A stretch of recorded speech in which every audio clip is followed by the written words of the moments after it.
E hoje é quinta-feira, é dia dos comentários do empresário Roberto Cavalcante.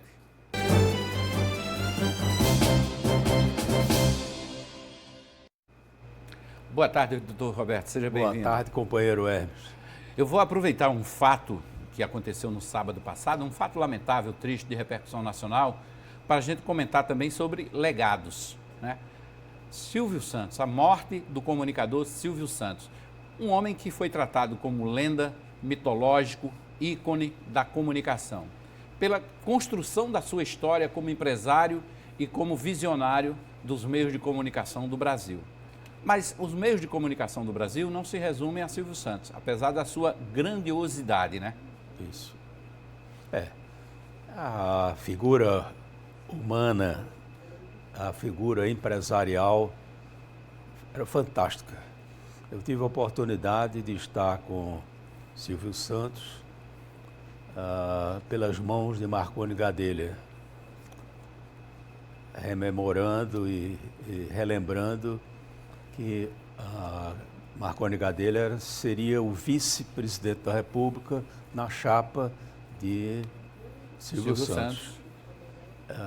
A chapa só não foi viabilizada porque os adversários todos tramaram contra a consistência dessa chapa, porque no Brasil da época era considerado que seria uma chapa imbatível.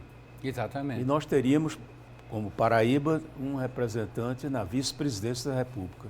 Eu lamentei demais a época e em função de nós termos esse privilégio e de nós termos na gestão pública um empresário com a competência de Silvio Santos, com a popularidade. Não existe governo, até que seja competente, mas que não se viabilize através da opinião pública. E, sem dúvida, a habilidade, o talento de Silvio Santos faria com que ele tivesse feito uma boa gestão para o nosso Brasil. Verdade. Como eu disse, Silvio Santos é parte integrante dessa história dos meios de comunicação, da própria imprensa do Brasil, né? Isso.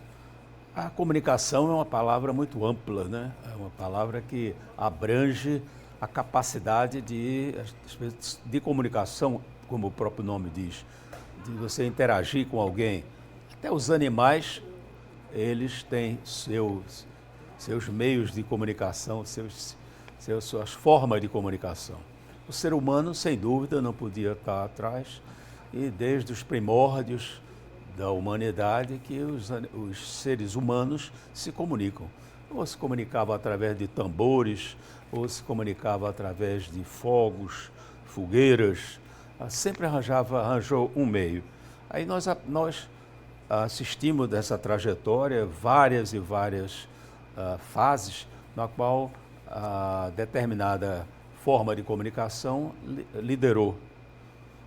Passamos mais recentemente por duas etapas, que foram os rádios e as televisões. Os rádios, mais ou menos nos anos de 1922, 23, e a televisão 1950.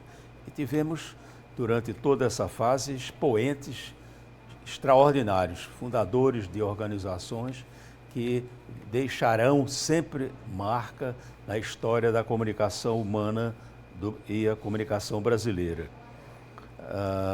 Eu fiz aqui uma relação que não tem nenhuma sequência em função de importância ou não, todos são importantes, não há uma citação cronológica no tempo, mas que talvez em homenagem ao próprio Silvio Santos, nós possamos estar relembrando aos paraibanos, aos que estão nos ouvindo, essas figuras, empresários, políticos, que detiveram o comando de empresas de comunicação. Quer dizer, são peças desse quebra-cabeça, né? Que contribuíram para a construção. Porque o quebra-cabeça que eu selecionei aqui são mais atuantes nessa fase pós-1900. Nascidos alguns deles em 1800 e final de 1800, mas as empresas em si implantadas já no século, já em 1900 e alguma coisa. Porque se a gente remontar a história do Brasil, Dom João VI, com a abertura dos portos, né? A chegada da família real ao Brasil, sem dúvida, foi um marco que permitiu que no Brasil se praticasse a comunicação de massa. Vamos dizer, se pudesse ter jornais e lá na frente, 100 anos depois, pudesse ter o início das rádios. Exatamente, com Roquete Pinto. Isso, não é isso. Uhum. O Dom João VI, quando veio para o Rio, ele, vamos dizer, dentro de N medidas, é inacreditável quem era o Brasil de 1500 a 1808. O Brasil não podia ser nada, era ser uma colônia extrativa, da qual daqui se levava as riquezas, mas não deixava que o local, o nativo, quando eu falo nativo, é o português que já morava aqui há anos, independente de indígena ou não indígena, não se tinha liberdade. E quais perfis o senhor destaca aí nessa trajetória? É complicado não ser traído pela memória ou pela a falha da omissão. Mas eu tenho certeza que eu destaquei aqui 11 perfis que são merecedores de destaque. Tenho muita satisfação de iniciar com Assis Chateaubriand, paraibano, de Umbuzeiro, nome completo Francisco de Assis Chateaubriand Bandeira de Melo. Nascido em 1892. Nasceu em 1892 e morreu em 1968.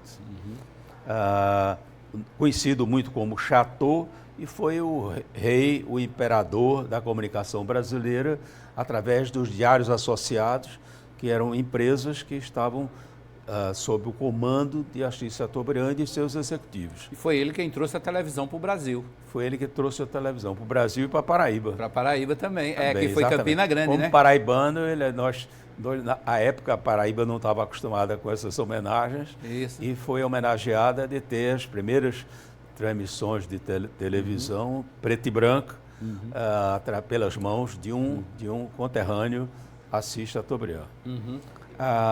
Aí eu vou avançando em função de alguns casos, pela importância que ocupou. Eu diria, em segundo, na minha escala, tem Irineu Marinho. Irineu Marinho foi o pai de Roberto Marinho, da Rede Globo, que nós conhecemos. Eu tenho certeza que as pessoas que conviveram com Irineu Marinho, poucas estão aqui para testemunhar. Mas com Roberto Marinho, não. Mesmo o Roberto Marinho tendo nos deixado há muitos anos, e já com essa certa idade, ele fez um marco. Talvez a dimensão da Rede Globo aconteceu exatamente pela precocidade da competência de Roberto Marinho. Eu diria outro que merece ser destacado é Vitor Civita.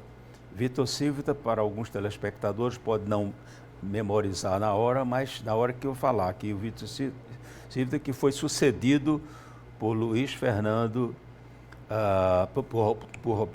substituído familiarmente por Roberto Civita.